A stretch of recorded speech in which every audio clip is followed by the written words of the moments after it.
universe will surprise you.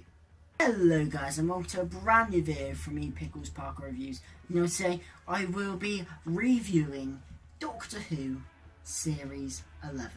Now, Doctor Who Series 11 has been ages in the making, ever since 2016, when it was announced that Moffat and Capaldi would be leaving and Chris Chibnall would be taking the helm. Now, it's had a varied reception during the anticipation for this series. It quote-unquote split the fandom in two, with the casting of Jade Whittaker as the first female Doctor, and a lot of other decisions have been rather questionable, especially in terms of how they marketed this series. Certain choices, no arcs, all standalone stories, no classic monsters, TARDIS team of 4. There's been some definitely interesting decisions made on this series. Did it deliver after all this build-up? Did Doctor Who Series 11 truly deliver? Or was it just alright? Now, this series, I feel, really, it's not bad, but I wouldn't say it's great. There are a few good episodes in there, but there's also some that you just think, oh. But a lot of the episodes are neither. They're just kind of, yeah, it's alright. Very much reminds me of series like Series 10, Capaldi's last series, Series 7. You know, those series, in the sense that it's mostly filled with stories that are just alright, you know, book standard, alright, sturdy Doctor Who. Instead of really throwing something out the park, stories that, when the best story in that series is alright, but if you put it in any of the other series, it'll just be like, yeah, middle of the road. Especially Series 7, like, some of the best episodes in that would not stand the test of time in series like 5 or 1 or 4 or 3. So, you know, I think it's just okay, and that was something I really worried, and I believe it was Galactic Yo-Yo who said this, that everyone just presumes that you know, this Chris Chibnall series will be a return to form, but no one's really preparing that, you know, it might just be terrible. And while I wouldn't say it was terrible, I definitely think that people overhyped it and just made a presumption that this would be return to the heyday of Doctor Who, because it's no surprise.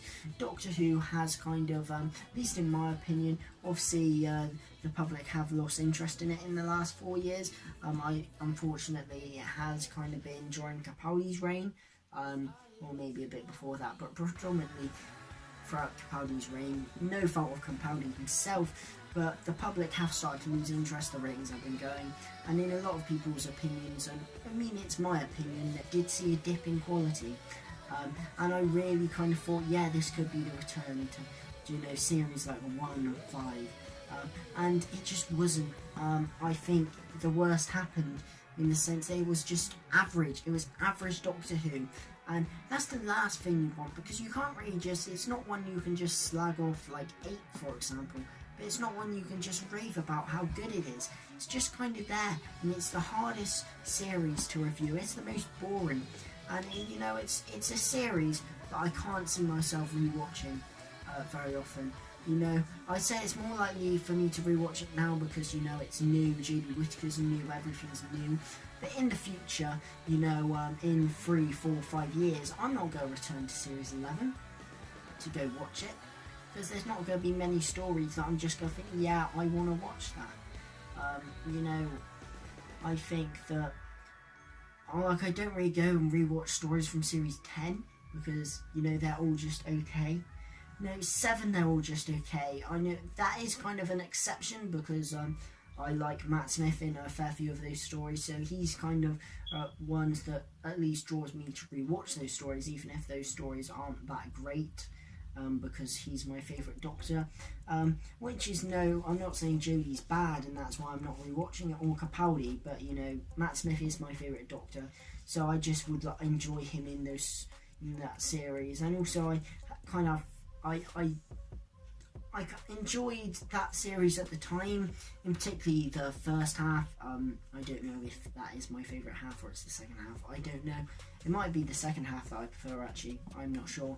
But, you know, that's why I go to rewatch that. But I can't see in this, once the new factor wears off, that I won't rewatch this, because it was just boring, I suppose. You know, every story's really forgettable. That's the word I was looking for. You know, they're all just really forgettable, and you won't remember them. And that's a problem. They're okay at the time, but really they're just not going to hold up in the history of Doctor Who. And I suppose when you think about it, the writing, I think, has been a major flaw for this series. I think, in particular, Chibnall, because many people said that, you know, Chibnall, you know, yeah, sure, some of his episodes weren't great for the show, but yeah, he was alright for Torchwood, and I mean, he was great on Broadchurch, so, you know, his strengths might come as showrunning. I mean, I haven't seen Broadchurch. I did put it on my list over the summer to watch before Series 11, and I didn't end up doing that, so I haven't seen Broadchurch.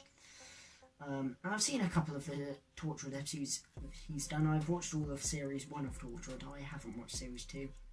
Not because I didn't want to. I just stopped watching it. I had other things I wanted to watch. I never got round to finishing again. You know, he also had flaws in Torchwood as well. You know, the whole, what's his name? Is it Aragon? Aragon, that big demon in End of Days, the season 1 finale of Torchwood. That's such a bad episode. The flaws in that, and the sex alien in First Day, in episode 2 of series 1 of Torchwood, that's not great as well. Did definitely have flaws there, but I think his writing, it's just boring. You know, nothing. It's not particularly strong, in particular with the Doctor. But I will get on to that in a bit more. But I talk about Judy Whisker, obviously. This series has definitely made me miss Moffat, which is something. Well, I do like Moffat. It's not necessarily something I think I'd be saying. You know, we really want to get into this new era. But like, obviously, I wasn't watching the show at the time. But Series 5 kind of made people embrace Moffat and kind of think like Russell Who. That's obviously a joke. People still love Russell T Davies. But you know, in the sense that it was like, this is so good. But, you know, even with Moffat's faults, you know, I'm still looking at his era and thinking, yes, I would rather have that than this. And I'd say, well, throughout Moffat's faults, and although most of them didn't really work, ended up being a bit of a mess, I still acknowledge Moffat for, you know, having these long story arcs, you know, these grandiose ideas and his complicated storyline. Because at least he cared, you know. He was trying to bring in something new. He was always trying to make it feel interesting and complex for the viewer, which I do prefer, even if it doesn't come off as just this boring, you know, effortless Doctor Who that you don't really feel a passion towards. You know, it's all boring. You don't really need to think about it. And it is just boring, back to basics Doctor Who, but it's been stripped back so much that it is so boring. And a lot of the stories, they just don't have that drive in there, that excitement, you know, that you just think, yeah, that makes Doctor Who great, because all the eras of Doctor Who, they have something. But I just don't feel that this, you know, it just doesn't have that pizzazz, where it's just like, yeah. The series isn't very fun as well, which is a surprise, because one thing my dad said to me, it seems they're trying to make Doctor Who now appeal more to kids, whereas before it was a family show. It seems like now it's becoming more of a kid show again, which is surprising, because The Woman Who Fell to Earth had some quite dark themes. But I would agree, but also I'd say despite that, there's really been a sense of fun that has really been drained out of this series. No matter how many times you get Jade Whittaker to be quirky and say lines like, I eat danger for breakfast, actually no, I prefer cereal. You know, it doesn't make the story fun, because none of the stories actually feel very fun. And that's one thing I'll say about Kablam, and why I like Kablam so much, is because that story actually felt very fun. And that just hasn't necessarily happened a lot this series. I definitely think it feels like Chibnall doesn't really care and you know he's been on the back burner and he's a bit burnt out, which is quite worrying, seeing as this is his first series. This is his series 1. This is his series 5. And you think of series 5, you know, it did go downhill from series 5 with Moffat, but series 5 was so good that you'll think, yeah, you know, surely, you know, every Doctor Who fan thinks, if I was showrunner, how would I do it? And especially if you're a writer of the Doctor, you would probably think, yeah, what would I do if I was showrunner? More in particular, you know, not only would Chibnall have thought of that, but you know, if he was announced in 2016, that was like a long time ago, and I know he would have probably known before it was officially announced. So he's had so long to plan this series out, and it just baffles me that of all that time, this was the best that Chibnall really had to offer. You know, surely he wants that it would be his best Doctor Who in his first series, and it just isn't. And you know, it's just not that great. It's average. It's okay, but for the amount of time that he spent, you wanted epic things. I just worries if this is his series 5, then you know, what have we got to come? Because surely it's just not going to be that good if he's already burnt out already. And it's, you know, it's worrying where he's saying things like this, they've got no ideas for a Christmas special. Now, if he's a new writer, you don't want this new writer coming into the show and basically saying we've ran out of ideas. It's like, where's the enthusiasm? Where's the optimism? You know, it seems to me like he doesn't really want the job. By the way he's writing, which seems odd because he didn't have to take the job, you know.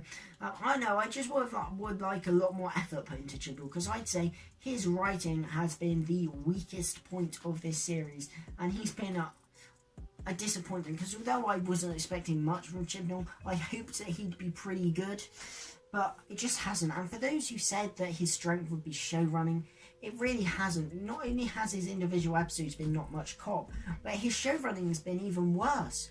There's been barely any showrunning. There's been barely any links between things set up in The Woman Who Fell to Earth, and they haven't really been carried through. You know, there's been no arc to implement there. So really, what has he really done to showrun?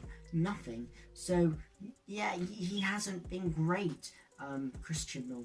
And he is definitely the weakest part of the series. If there's one thing I'm not looking forward to going into Series 12, it's Chris Chibnall. So, like I said, this series hasn't particularly felt very fun. And I hate to bring it up, but one of the reasons it has to be those political stories. I obviously did a whole video on this, so I don't really want to dwell on it too much in this overview.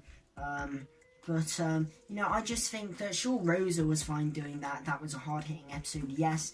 And, you know, it worked. The other episodes don't. And I think because it's been played so seriously, there's just not a lot of fun to be had in those stories. I think there's only so much you can have. They can't interfere. They have to watch it. They have to stay, and they can't interfere. They have to sit here, and they have to watch history play out. And there's nothing they can do about it. And, you know, there's only so much you can have that story when you just get bored of it. You're like, can't they have fun in the past? I think that's definitely been, you know, a factor, at least draining some fun out of the series, I'd say, because of how serious it's been played. It's not what my biggest issue with this series, far from it. But I just thought that should be mentioned, because, you know, if I didn't, someone's going to mention that I didn't say it. And yeah, naturally, that they could have been improved. Rosa was fine. Did they meet with demons in the Punjab? No. Obviously, I'm not a big fan of that story anyway. But I just think that maybe they could have, you know, done a bit better, really. You know, making this series feel a bit fun. Just how he can, Chibnall, obviously this links back to him, but how he commissioned these stories. He could have picked some stories that are a bit more diverse, rather than just have some stories that are basically the same. Just changed a bit. So yeah, it would be nice for him to do that.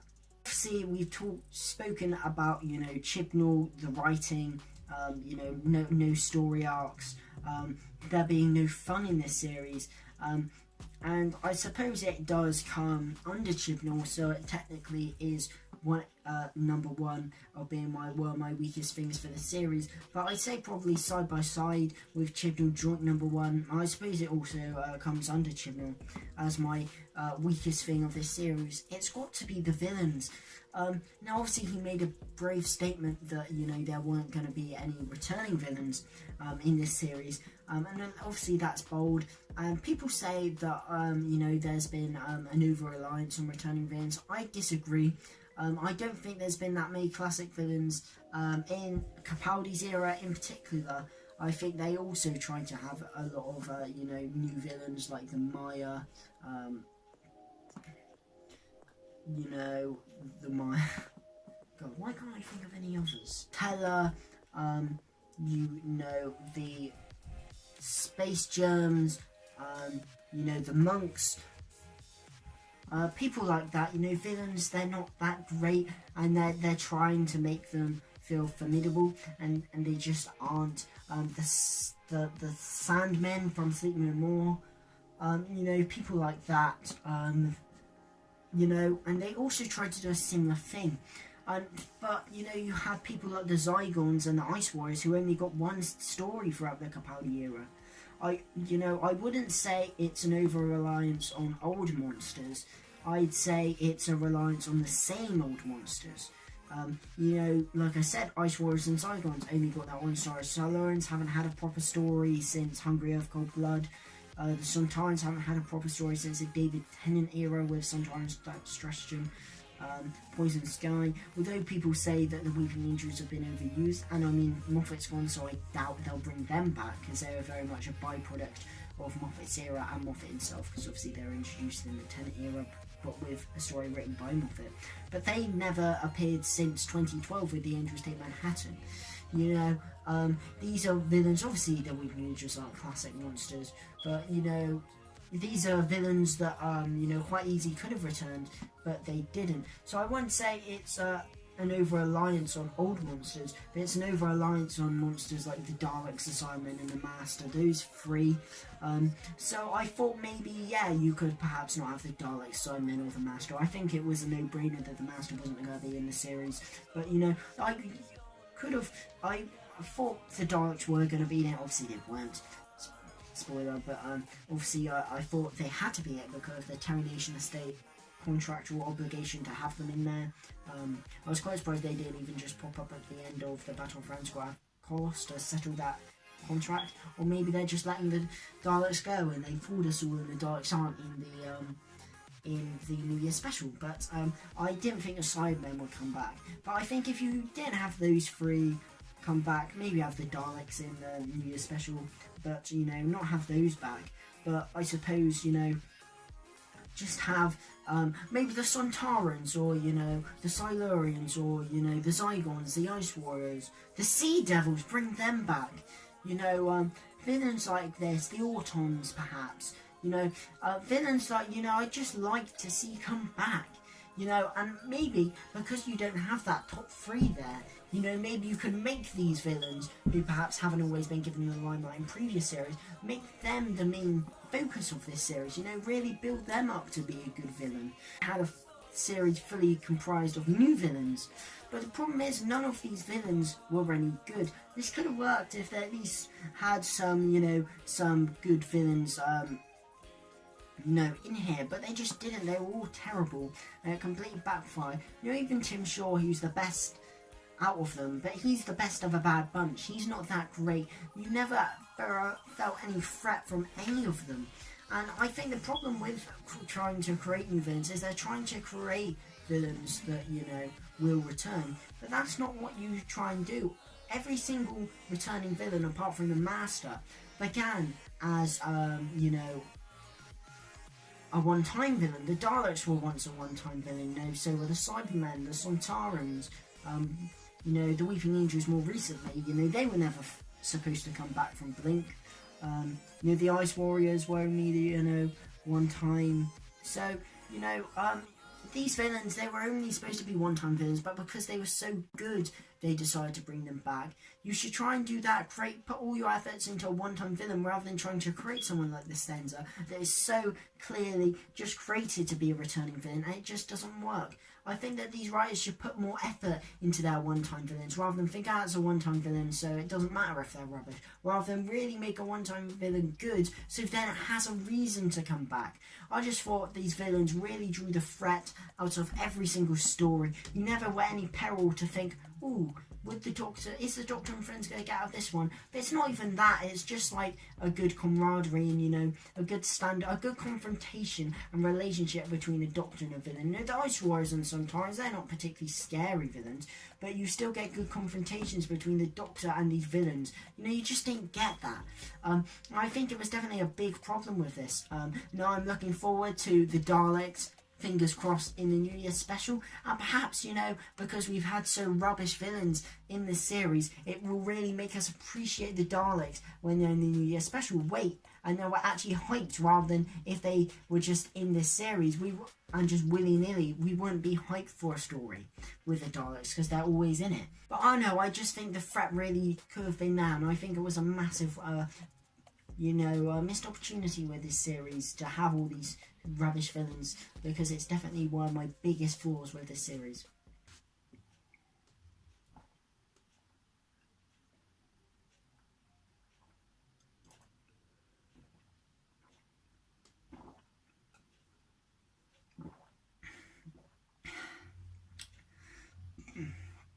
That's better.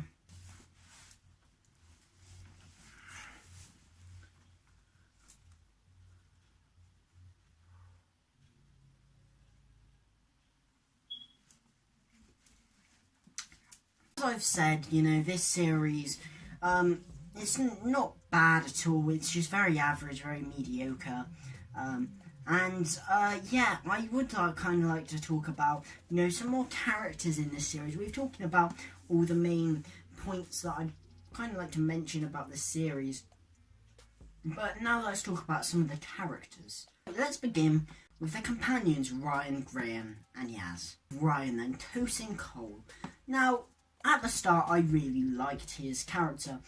He felt very down to earth. He felt very much like he could be one of you. Like, he begins with a YouTube thing, and he has some very funny comments, like where he's like, in the Ghost one, Call of Duty, I trained for this. I still like that line from him, and things like that. He feels like very much like the viewer watching who likes Doctor Who.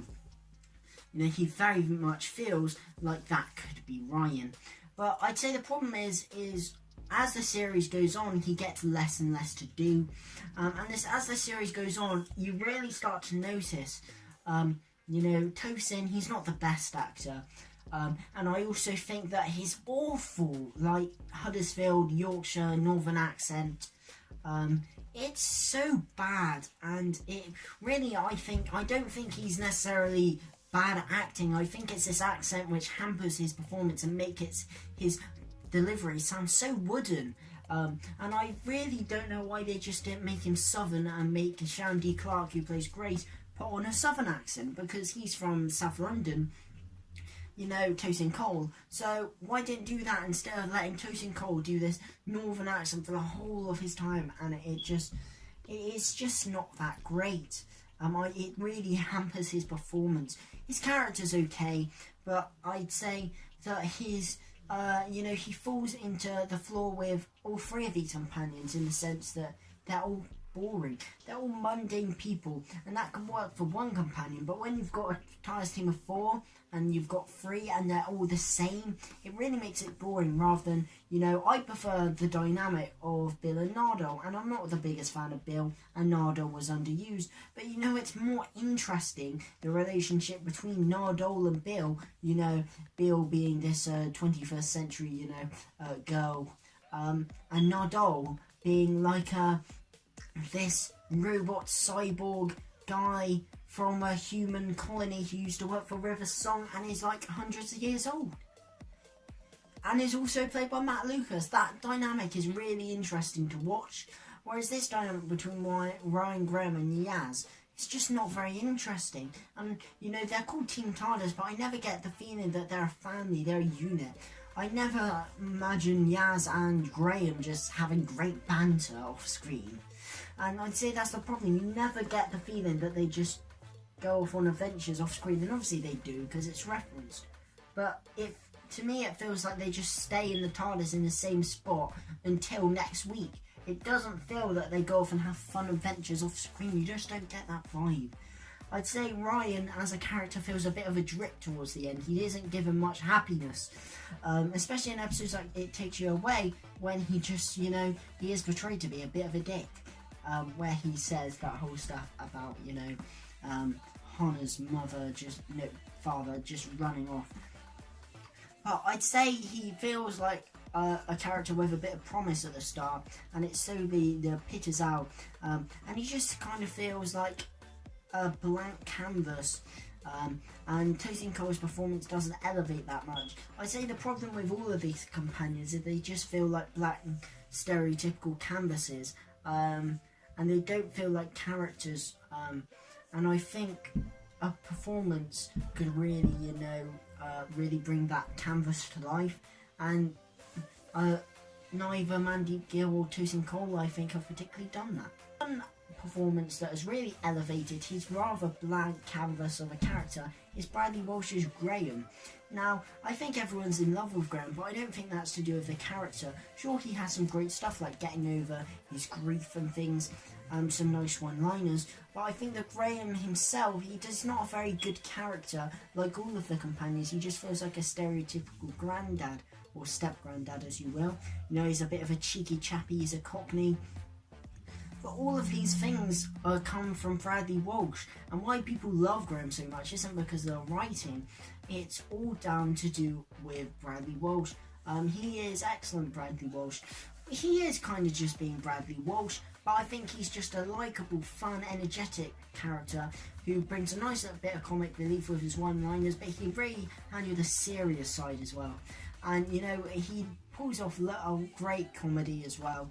And he is one of my favourite companions of the new series, just down to Bradley Walsh's performance. I think how much he elevates it. Obviously, there were rumours Graham could die. I'm glad he didn't, because I think this TARDIS team would be boring if it wasn't for Graham. But, you know, I don't think I can't see him getting on that well with Yaz or Ryan or the Doctor, really. You know, Bradley Walsh is entertaining to watch, but whether his character fully fits in, I don't know. His character is very much like Wilf, and you could say he's being written exactly like Wilf, because some of his lines, they're like Wilf. You can just imagine Bernard Cribbins just saying them.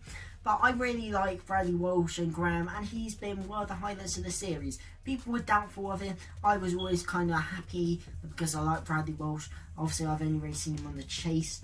But, you know, he really proved the doubters wrong and just gave a brilliant turn in this series. Mandeep Gill as Yaz.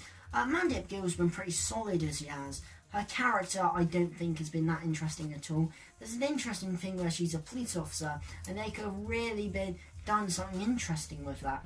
Like perhaps she gets too involved because, you know, she's just being a police officer, so she naturally wants to help.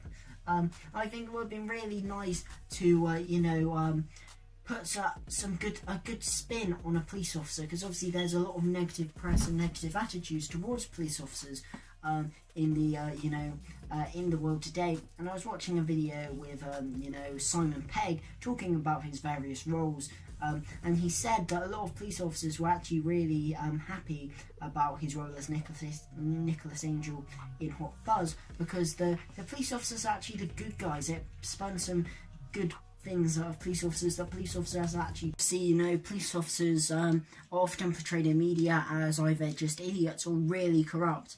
The reason why Batman exists is because the police are just bad at doing their jobs and are really just corrupt from the inside, which is why he picks on Gordon, because he's the only police officer out there.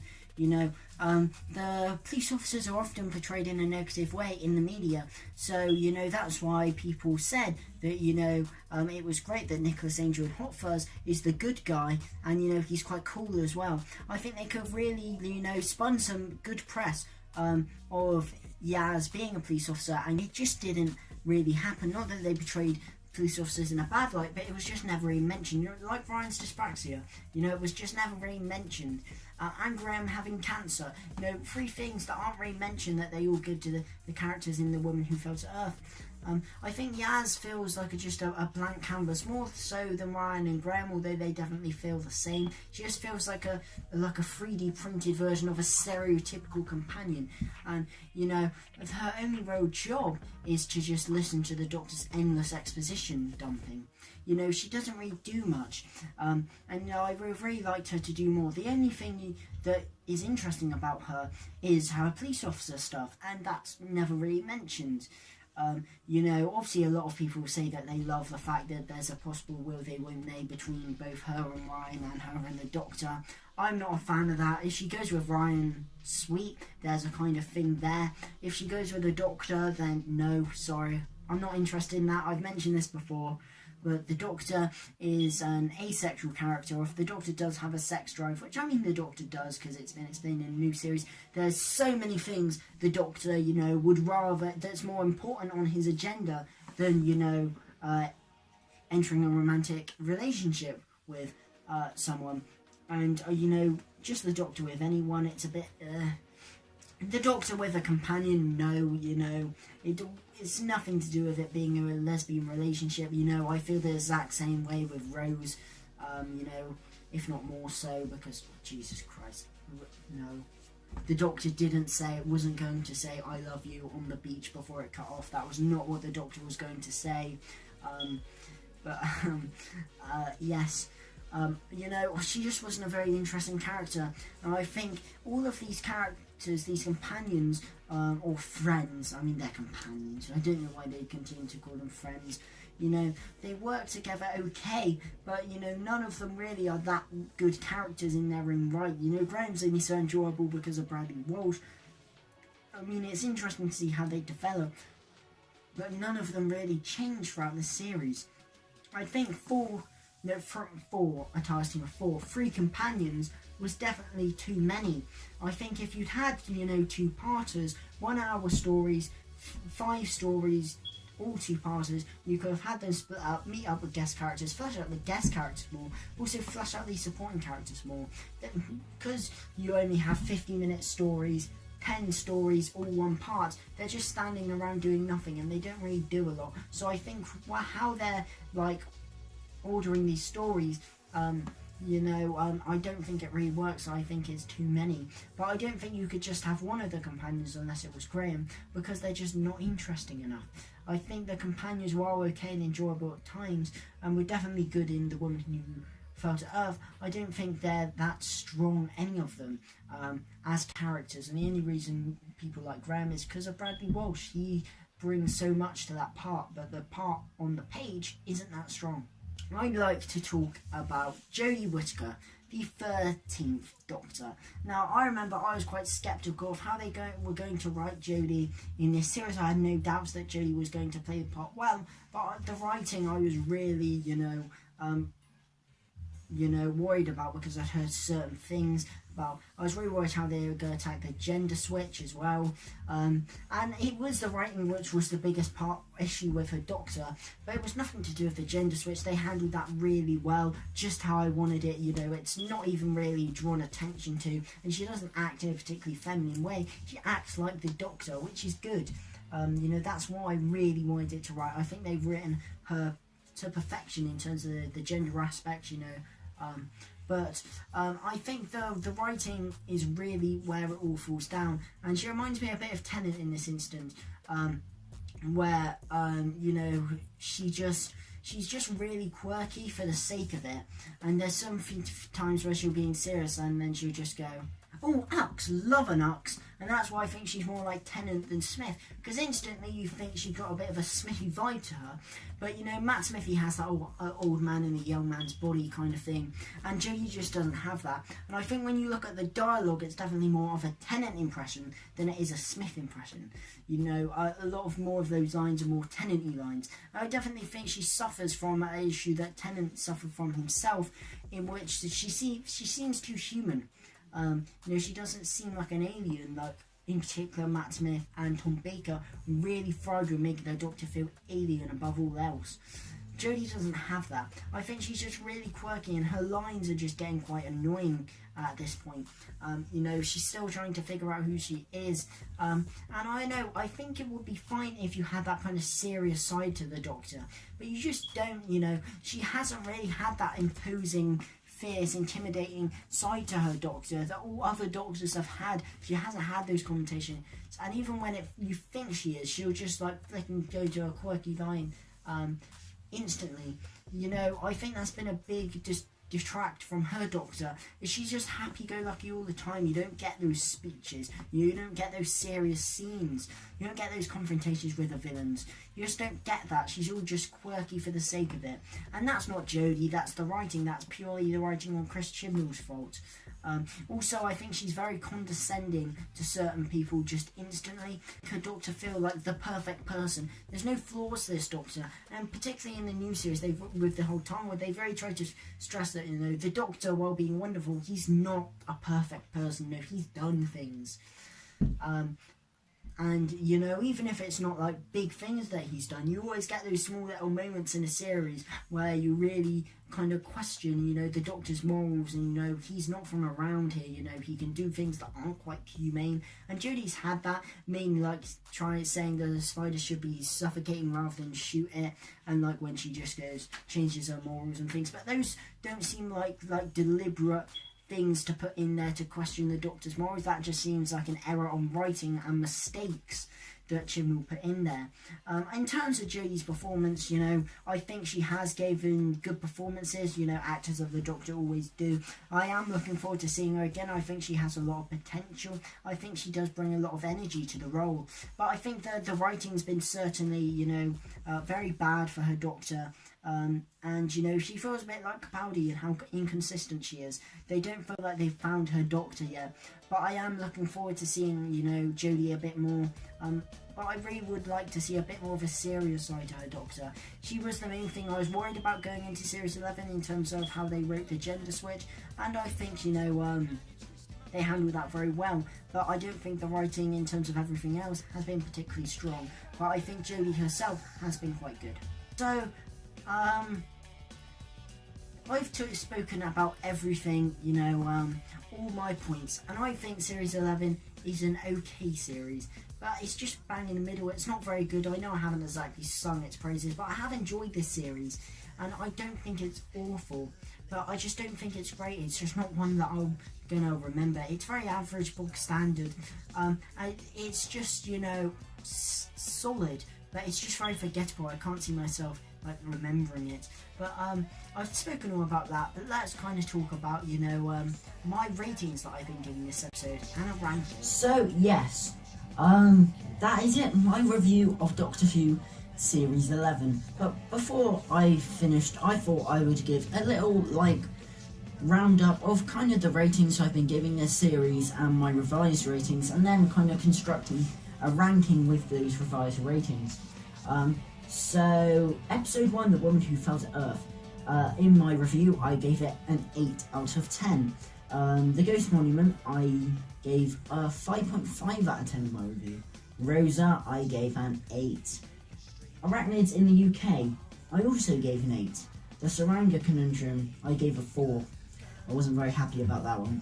Humans of the Punjab, surprisingly, I gave a 7. And Kablam, I gave another 8. The Witchfinders, I gave another 7. It Takes You Away, I gave another 6. Another 6 actually.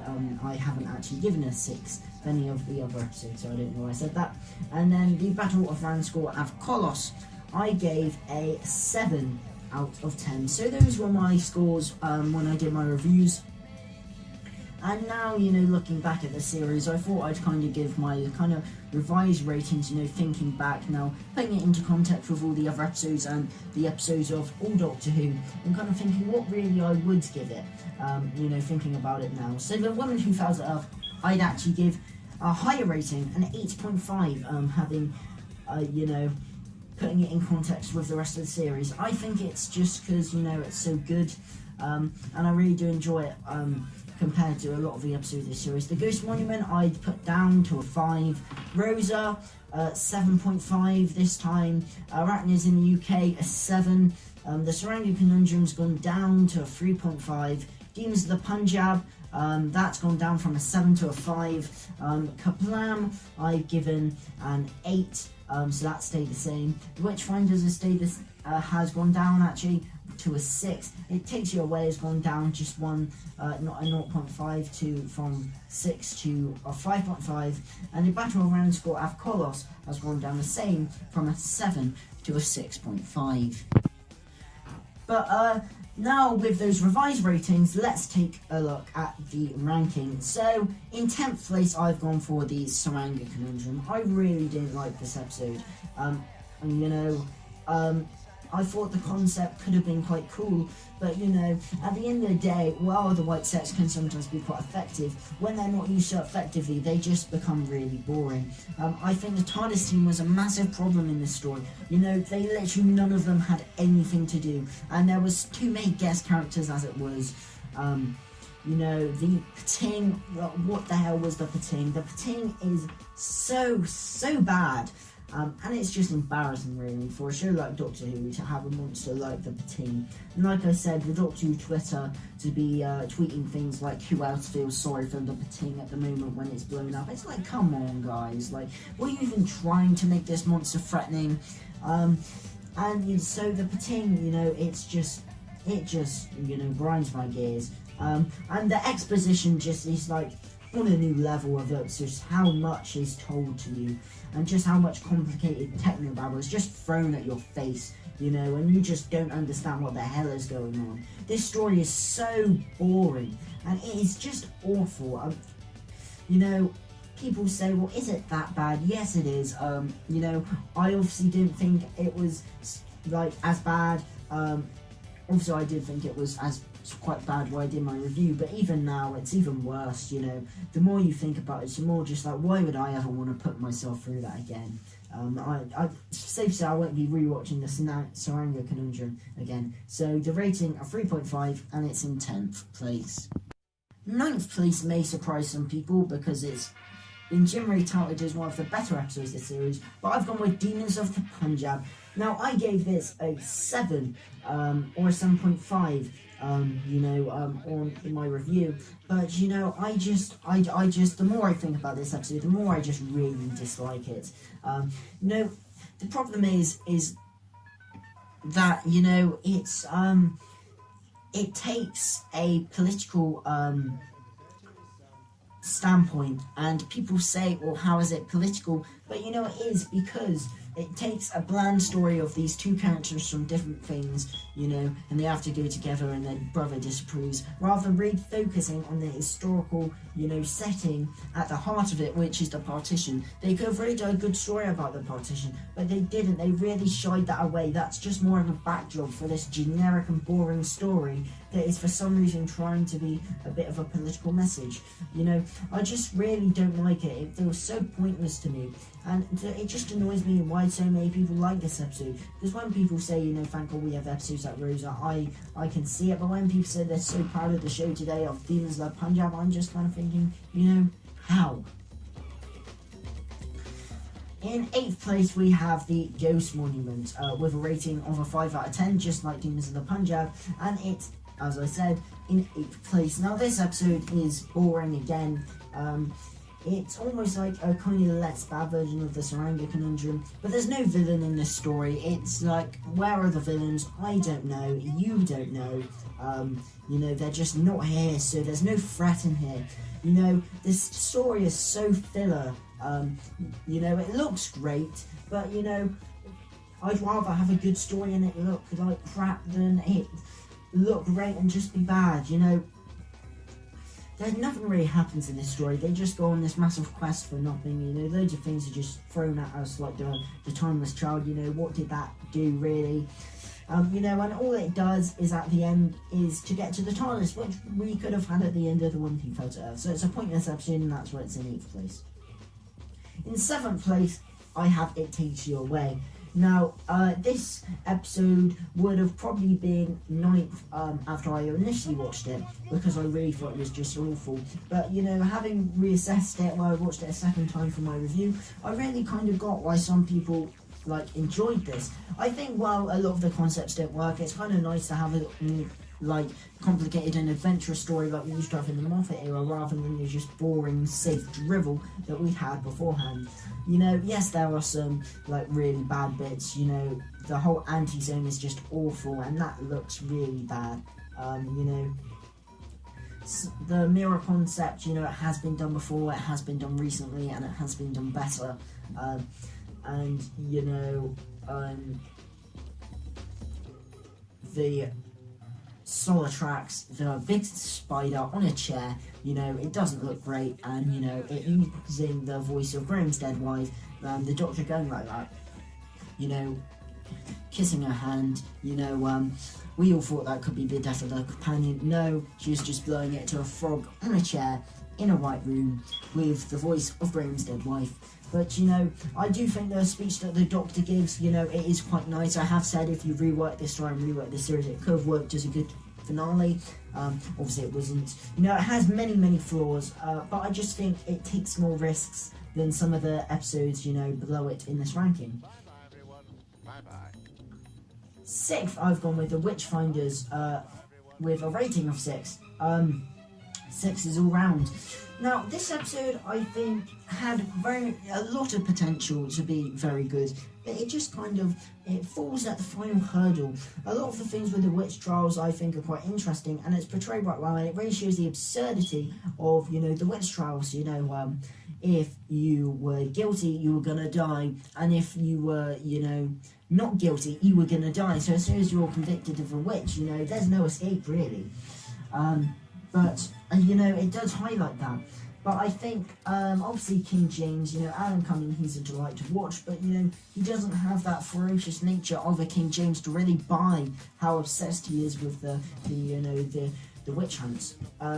And obviously the Morax at the end, that is so tacked on and just so pointless that it really just ends this story on a bit of a whimper. You know, certain moments just aren't earned, and I think what had potential, it did definitely just fall at the last hurdle really. It really could have been great, but it's just kind of just there really. Into the top 5, and we've got the Battle of Ranskoor Av Kolos with a rating of a 6.5. 5th place. And, you know, I think it just shows that, you know, a lot of the stories aren't really good, because, you know, this has made it into the top 5 with a rating of a 6.5, which wouldn't really happen in the usual series. But, you know, the Battle of Ranskoor Av Kolos, it's a decent story. You know, there's some interesting things. You obviously got Graham, you know, saying he's going to kill Tim Shaw. You've got other various bits in there as well. Interesting concepts. It looks very good. The return of Tim Shaw, you know, but I think where this story really falls down is it being a finale. It's not a very good finale at all.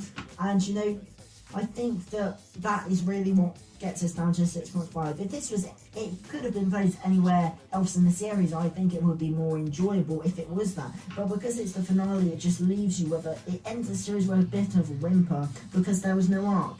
And you know, I don't think this story could have been any better because there was no arc. That's Chibnall's fault for, you know, not putting it in the series. This story probably does the best it could with, you know, what it had. But what it had wasn't very much. And I think, you know, everyone just wanted a better finale. And, you know, because there was no arc, they weren't going to get one. In 4th place, ironically, we have episode 4, Arachnids in the UK, with a rating of a 7. Now, a lot of people really don't like this episode, and for some reasons I kind of agree, but I think putting it, like, right at the bottom, you know, below the Saranga conundrum, it's a bit like, why?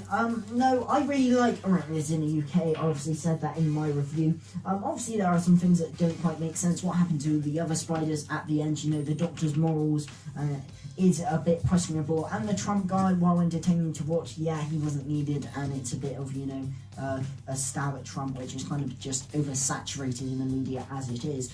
But I think it's really enjoyable with these massive giant spiders, you know, roaming around. You've got some nice bits in there as well, like Graham getting over his grief. And, you know, I just think it's a fun story. It really feels very Doctor Who-y, you know, very Pertwee-esque, I suppose.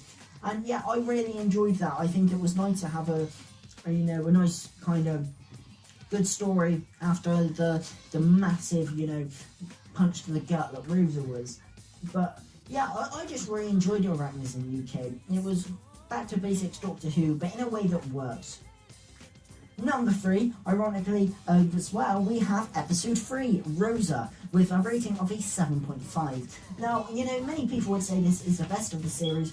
I'm not going that far, but I did enjoy Rosa. I think it's a story that it's hard to enjoy though, and I don't think you're supposed to, because we've got all that harsh racist stuff, so you're not really supposed to enjoy it. But I think it's done really well. It definitely looks convincing. Vinette Robinson as Rosa Parks, she's pretty good. Obviously I've talks about the song at the end, that just really grinds my gears. I really hate the inclusion of the song at the end, it makes it singing come across unnecessarily cheesy, where it didn't need to, if you just played that moment silently, it would have so much more weight. But I think this episode, it's decent for what it is, and like I said, there has been oversaturation of political stories in this series, but I think Rosa was the one that I think could have quite easily just been there, just as long as the stories aren't too political, down the line. I think you can have an episode like Rosa in this series and it still works, because I think it portrayed political themes the best. It had the most hard-hitting, thing. And, what I like is the political themes were very nailed down to that time period, rather than Demons of the Punjab, where the story can just be placed anywhere else. In Rosa, it really sticks to that, that political moment, which I really do quite like. So yeah, number 3, Rosa. Number 2, this might surprise some people, well, not if you'd watch my review, but I've got Kablam with a rating of 8. I really enjoyed Kablam, I really did. I thought it was brilliant. I think it's really fun as well. I've said that. I think, the teammates, they all worked really well. You've got some nice callbacks with the Fez, the guest characters are all quite good, including the Mac, who is underused. But, I think it's the clever writing as well. I said this in my review, but how it's all set up and you've got certain things, it is written better than you'd expect a story with the concept of Amazon in space to be written. I think it's, a really good, I think it's a fairly underrated episode. People don't seem to be raving about this from the series. But I think it almost sinks into the background because it's, on the surface, it seems like a pretty bog-standard Doctor Who story. But I think really it's really intelligently written by Picnic Tea and definitely written better than a story that has had its praises sung, like Demons of the Punjab. So finally at number 1, it is episode 1, The Woman Who Fell to Earth, with a rating of an 8.5. Now, I really, really like The Woman Who Fell to Earth. I think it's a great opener.